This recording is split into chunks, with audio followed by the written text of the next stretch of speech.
I rebuilt my 2005 Suzuki GZ250 with parts I purchased off of Amazon. I'll get into more of that in just a minute, but let's have a little bit of fun first, shall we?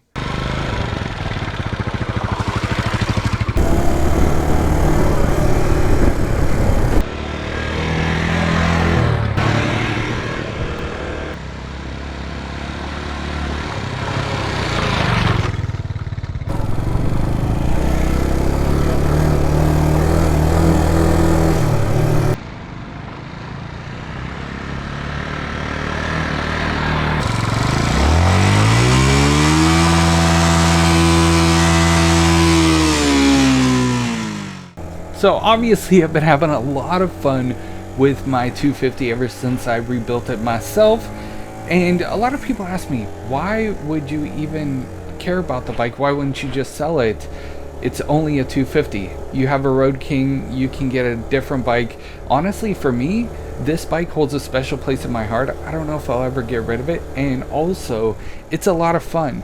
You know, whether you want to whip it around town, it's really light. You can get in between traffic very easy. If you lane split, you can literally get through anything.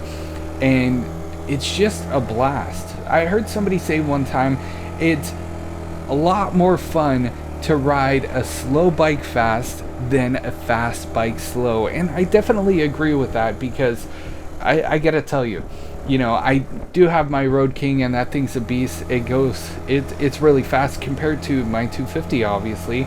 But there's things that I can do with the 250, and that I'm willing to do with the 250 that I would not otherwise with you know, my Road King or any other motorcycle. Now let's touch base on, you know, what happened. If you guys didn't see my previous videos, definitely go check them out.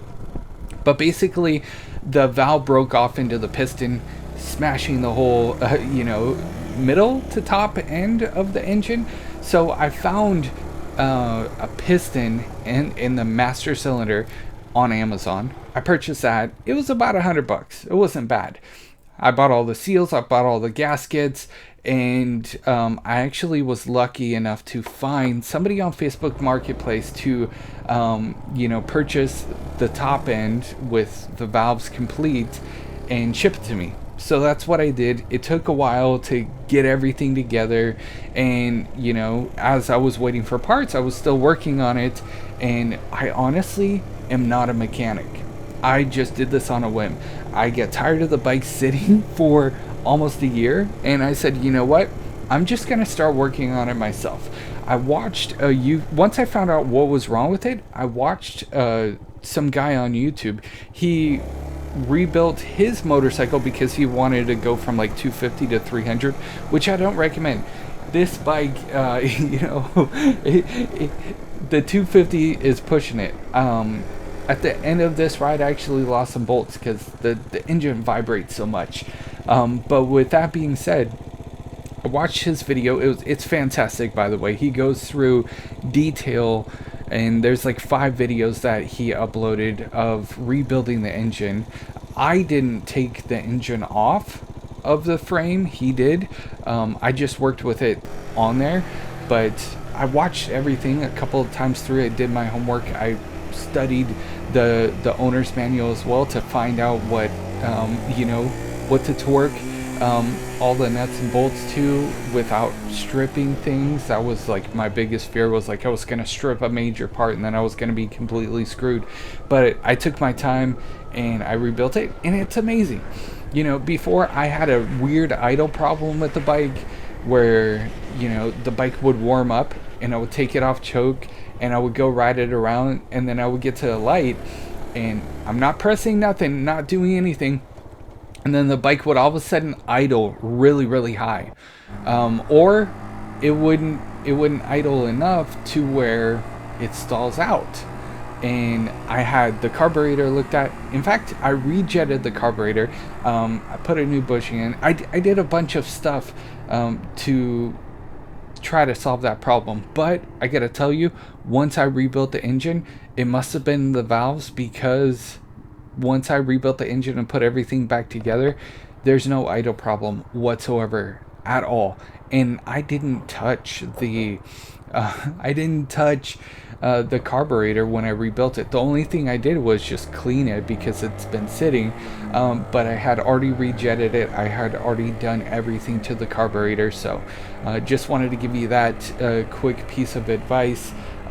If you've tried everything with you know, if you're having an idle problem and you've tried everything with the carburetor, look at the valves. I had somebody look at the valves.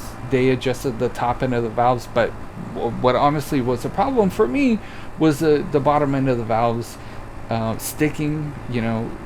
Maybe it was a spring, who knows, but the valve ended up staying open, and then the piston just smashed it into pieces. So there's that. I'm honestly really happy. I'm really stoked to have this little baby back, because I'm gonna have a lot more fun with it. And this isn't a bike to go on long rides with. This is not a bike to go on group rides either, because you will not keep up. You can pass most cars if they're just cruising, but on this one, honestly, it's more of just a fun factor if you want to go out by yourself, or if you need to run some errands and you want to save a lot on gas. Because I haven't really tested the mileage right now, but I was getting about 60 to 70 miles per gallon once I rejetted the carburetor on this bike. I know the user manual says something different, but that's what I was getting on this bike, and the gas mileage on this is amazing. It's light, it's versatile, like I said, and it's just a joy to ride. Of course, when I go on group rides or I ride 2-up, I take my Road King. This I actually did 2-up for during the whole time COVID was happening. We were in a lockdown and everything. Everything was shut down, so I actually rode 2-up with the passenger on the back on this 250. We did a lot together on it too. Like, we cruised down Sunset, we cruised down Hollywood, we did the PCH, we even did Azusa. I got up about like halfway up Azusa, and it was a lot of fun, but it started getting cold. If you guys go up there in the evening time, like it gets cold. So but a lot of people said, you can never do 2-up on a 250. I did it for almost an entire year in 2019, 2020. Did it for like almost a year 2-up. So there's that. There's a lot of reasons why I love this bike and I want to keep it, but I just wanted to share that with you guys. The bike's up and running. I'm excited. I'm stoked. I'm probably going to make more videos with this bike as well, so be on the lookout. If you guys are new, please subscribe with those bell notifications turned on. I'm going to have more videos coming out. I plan on doing like a weekly upload, so just be on the lookout if you guys are interested at all.